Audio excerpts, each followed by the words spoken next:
A ONG alemã cita o acordo feito com o deputado, entre o deputado Janones e a Procuradoria-Geral da República, o desmonte da Lava Jato e a pior colocação no ranking global do Brasil. Segundo a Transparência Internacional, há alguma dúvida, abre aspas, de que a corrupção foi normalizada no Brasil, fecha aspas, isso foi postado nas redes sociais da ONG alemã. A publicação destaca a ausência de projetos efetivos de combate à corrupção no governo Lula, o desmonte da Operação Lava Jato pelo STF, e a Transparência menciona também outros casos similares, como o de Arthur Lira e Flávio Bolsonaro, que, segundo a Transparência Internacional, desfrutam de impunidade total. O Brasil registrou em 2024 sua pior colocação na história no índice de percepção da corrupção, ficando em 107º lugar, empatado com o Nepal, Algéria e Níger. O relatório aponta que a queda foi influenciada pelo silêncio de Lula sobre a pauta anticorrupção e a permanência de um ministro indiciado no cargo. Bom, vamos dar uma olhada antes na postagem, a Transparência Nacional, e depois eu já peço para o nosso Rodrigo Constantino sua opinião. Aqui estamos. Eu acho que temos um problema de áudio, aí no fundo temos um problema de áudio, superou. Aqui temos a postagem da Transparência. Opa, temos sempre o que está acontecendo aqui. Ok, acho que conseguimos. Temos um problema de áudio, mas resolvido. E aqui a postagem da Transparência Internacional, retrato do Brasil em 2025. O presidente só pronuncia a palavra corrupção para criticar o seu combate. Rodrigo Constantino, sua opinião sobre esta posição dura da Transparência Internacional em relação à corrupção no Brasil? Primeiro, que eu duvido que o Nepal seja tão corrupto quanto o Brasil. Segundo, que nós não precisamos de gringo para falar que o Brasil virou esculhambação total. Nós temos um ladrão que voltou à cena do crime, segundo o próprio vice dele. Nós não temos mais um corrupto graúdo preso. Sérgio Cabral, que confessou ser viciado em roubo, que foi condenado a mais de 400 anos de prisão, ele está livre, leve e solto, virou influenciador, fica gravando videozinho de cobertura no Rio de Janeiro, falando de carnaval, de malhação, quer dizer, uma piada. Né? Então, nós não precisamos dos gringos para mostrar que o Brasil é o país da bandidolatria, que os verdadeiros corruptos tomaram o poder, o que é sempre diferente de ganhar eleições, e que eles foram colocados lá justamente por quem devia zelar pela Constituição, pelas regras do jogo, pelo Estado de Direito, pela democracia. São aqueles que logo dão habeas corpus para corruptos, que impedem operações policiais em favelas dominadas pelo crime organizado, mas que condenam a 15, 17 anos cabeleireira sem antecedente criminal por usar um batom atômico numa estátua, pichando uma frase, perdeu o mané, que não tem problema em si, a menos que seja dita por um presidente do Supremo. Aí vira problemática. Né? Então, de novo, o que falta entender do Brasil? Não precisamos que os gringos, em que pese ser positivo o fato de que cada vez mais gente se dá conta do que virou o Brasil, né? Mas nós, brasileiros, não precisamos de gringos dizendo, olha, o Brasil vai muito mal no quesito combate à corrupção. Porra, Lula é presidente. O que mais precisa ser dito? Né? Sérgio Cabral é influenciador. E jornalistas seguem censurados, contas bancárias congeladas e passaporte cancelado pelo crime terrível de apontar para tudo isso. Pois é, crime de dar a sua opinião. Deputado Salles, essa posição dura da Transparência Internacional muda alguma coisa, altera alguma coisa no equilíbrio, na dialética política lá em Brasília, ou é sonoramente ignorada pelos, como se diz, tomadores de decisão? Olha, infelizmente é 100% ignorada. Né? É importante lembrar o seguinte, a Transparência Internacional, ela foi durante muito tempo manejada pelo pessoal do PT, da esquerda, para atacar a direita. A coisa está tão escancarada que até os esquerdistas da Transparência Internacional estão criticando a corrupção no Brasil nesse momento sob o governo do Lula, que, como bem disse o Rodrigo, é o corrupto dos corruptos. Né? Ele não foi inocentado, ele só teve o seu processo anulado, mas ninguém mais aqui esquece, Ninguém vai esquecer do sítio de Atibaia, do triplex do Guarujá, do pedalinho dos netos dele, enfim, dos esquemas do Petrolão, Mensalão e Previ, e Funcef, e Postales e tal, etc. Aliás, todos esses esquemas de outrora estão voltando nesse momento. É questão de tempo para começar a sair nego com moletom na cabeça, se escondendo aí das prisões em flagrante. Veja só, o Brasil se tornou um país com uma corrupção endêmica. Você tem problemas de corrupção do governo federal muito graves, nesses ministérios e empresas públicas que foram reloteadas para grupos de interesse, com gente absolutamente incapaz nomeadas para esses cargos e com altos escândalos e altos prejuízos para o poder público, para o contribuinte, enfim, para a moral, para a ética do nosso país. Você tem, infelizmente, também em níveis estaduais e nos municipais, essa corrupção se alastrando de maneira quase epidêmica. Outro dia eu peguei aqui o jornal em São Paulo, você vê que há uma febre de contratações com dispensa de licitação, contratos milionários, né, cada vez mais criando esse subterfúgio de dispensa de licitação para contratar apadrinhado e amiguinho.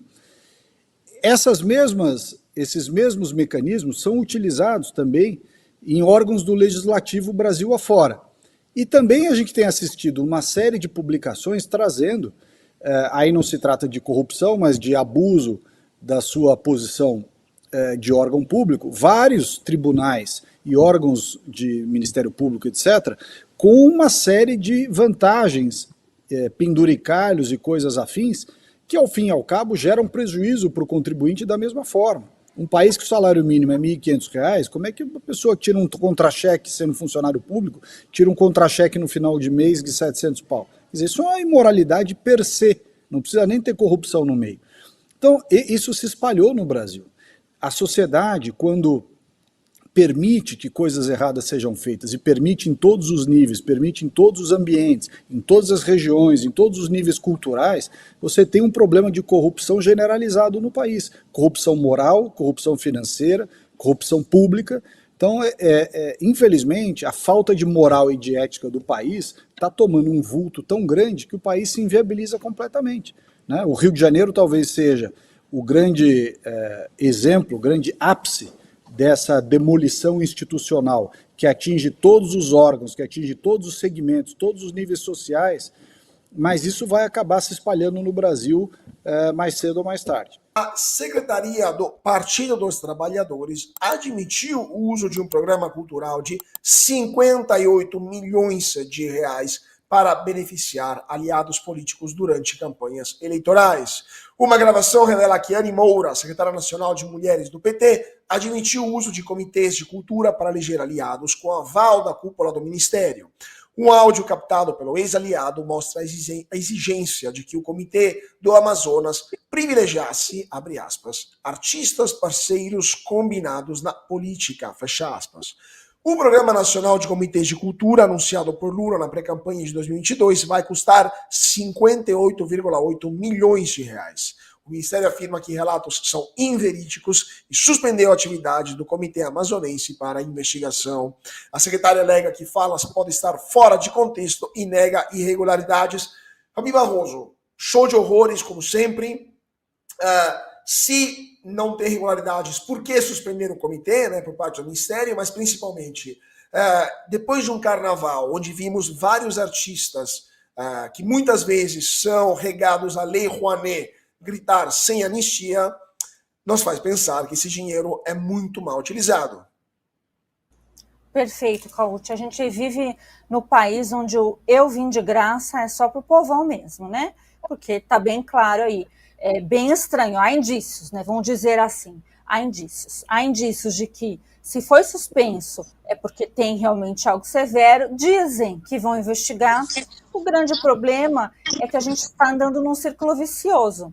Tudo bem, a gente pode até ter aí especificamente vontade institucional de investigação, já que tem aí um áudio e que tem outros indícios e que são 58 milhões e isso e aquilo, né, todos os indícios ali para pautar uma boa investigação, para depois fazer uma denúncia e para depois o quê?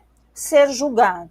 E eu estou naquele clima, olha que eu sou do direito, que infelizmente quando se trata de políticos, ainda mais os amigos do rei, os políticos da esquerda, né, o que acontece? Com o tempo, pelo menos, né, a gente só tem uma sensação assim, de justiça. Depois já vem uma palavrinha que até o ministro Barroso gosta demais, né, que é você ficar impune. Né? Ele gosta de se gabar disso. Pois é essa sensação que nós temos. Então, faz muita força para investigar, gasta-se mais ainda dinheiro público para poder colocar tintim por tintim do que é certo, justo, moral, ético e legal.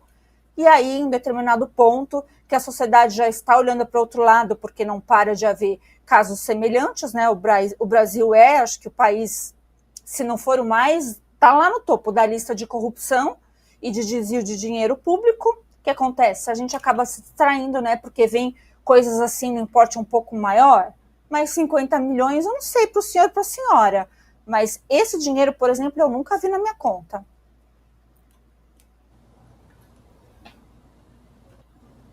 Pois é, né, Fabi? Queria passar para o Consta, porque eu queria juntar também outra pauta que vamos comentar hoje. O governo Lula vai gastar 3,5 bilhões de reais em publicidade para melhorar a sua imagem. Despesas de propaganda de estatais e programas sociais que estão disparando em meio a uma queda de popularidade do governo. 21 órgãos federais já tem um pacote publicitário pré-orçado e pré-financiado.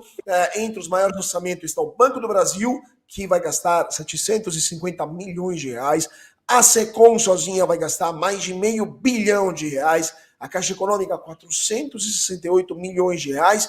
E esse dinheiro está chegando também para os famosos blogs muito amigos do governo, como foi no passado, durante o governo Dilma, né? A gente viu isso acontecer no passado, o governo Lula e o governo Dilma, e agora, mais uma vez, dinheiro público vai para blogueiros, amigos. Rodrigo Constantino, sua opinião sobre tudo isso que está acontecendo e a cultura, quando tem dinheiro público envolvido, se torna funcionário público também?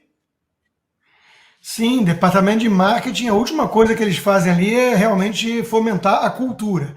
O que eles chamam de cultura é outra coisa. A síntese disso tudo, né, é de que não existe petista grátis. Aliás, é um bordão já que eu vou mandar fazer camisetas até e vender no meu site do Patreon, né? Que eu estou fechando uma parceria com venda de camisas, bonés, canecas, tem que ter umas frases boas, né? Não existe petista grátis. O amor venceu e o amor custa muito caro. E o Brasil voltou, e o Brasil era isso aí, né? Esquema para tudo que é lado, e o PT usando o Estado para irrigar os cofres dos companheiros, né? Então, vamos misturar essas várias manchetes, foi o tema da minha coluna hoje na Gazeta. BB e Caixa volta a dar dinheiro de publicidade para sites alinhados, essa questão aí do Amazonas e da cultura para os companheiros, que é crime eleitoral, né, mas fica por isso mesmo. O governo Lula expandindo a publicidade para alcançar 3,5 bi, né, que já vimos. E tem mais uma só que não deu tempo de eu trazer aqui, mas que é interessante também. Envolve Mídia Ninja. Lembra do Mídia Ninja? Então, os caras dizem que não recebem um centavo público, mas eles criaram um esqueminha, né, para poder receber de forma indireta por ONGs, e receberam já, segundo a reportagem, acho que do Estadão, 4 milhões de reais desse governo. Então, de novo, não existe petista grátis. Não existe. O sujeito para estar defendendo o Lula, para estar defendendo essa turma, né, ele não pode estar com a consciência limpa. Ele está recebendo alguma coisa, ou em alguns casos, o sujeito denunciava o país dos petralhas, volume 1 e 2, e se arrependeu, virou o maior defensor dos petralhas. A gente desconfia que não é nem só cofre sendo irrigado. Ali a gente começa a desconfiar que tem compromate, que tem dossiê, que chegaram com coisa pesada, né? Porque é como o soviético trabalha. Veja o Fogo Amigo, veja o Prates falando como é que era lá da Petrobras e tudo. É soviético versus stalinista, que é um bicho um pouquinho diferente dentro da grande família soviética, digamos assim. Então, esse pessoal não brinca em serviço. né? Nós estamos lidando com uma quadrilha. E quadrilha ameaça, faz chantagem, tenta comprar quem tiver à venda, né? Tem todo um arcabouço, todo um leque de instrumentos, de ferramentas para persuadir, né? De vez em quando eles esbarram numa turma meio cabeça dura, né? Mais idealista, mais compromissada com valores, eles não conseguem fazer nada, né? Aí é que é o problema, eles tentam fazer o que está ao alcance deles, intimidar, calar, censurar, caçar passaporte, botar sob censura prévia, né? O que for, né? Eles não conseguem trazer para o lado mal da força, para o lado sombrio, né? O lado negro da força, né? Não tem Darth Vader que consiga convencer. Então, de novo, esse é o custo do amor. É caro para burro, e continue trabalhando em dia para pagar os impostos em dia, né? Porque você, brasileiro de bem, é quem paga, tá aí, ó, a Mídia Ninja usa ONGs. Então, você, brasileiro de bem, trabalhador honesto, né? Se for que nem eu, assim, nem acostamento pega, né? Porque não quer se sentir malandro, digamos assim, perante um bando de otários. Então, você precisa trabalhar para pagar os impostos em dia, porque é você que está pagando essa farra toda. Pois é. Opa, Maurício, depois eu queria passar para o deputado Salles. Maurício está sem áudio. Maurício está sem áudio. Eu acho que o Maurício não está nos ouvindo. Está ouvindo? Áudio. Tá ouvindo? Agora sim. Está ouvindo, né? Queria complementar aqui, antes do Ricardo falar, porque são assuntos conexos, tá? Eu já falei isso aqui no programa há um mês e meio atrás, eu não lembro qual foi o programa, mas é que quando você viu aí o dinheiro da USAID que foi retirado desse projeto, qual é o projeto? O projeto é ter hegemonia de narrativas, seja no campo político, seja no campo cultural, seja no campo empresarial, e seja em todos os campos. Para quê? Para que a narrativa globalista ela seja permanente. O plano da esquerda, a esquerda não tem plano. A esquerda usa o plano copiado da CEPS, né? Que é o projeto da USAID de hegemonia das redes sociais, dos jornais, da política e da própria economia, que é a economia verde, né? O Ricardo sabe muito bem disso.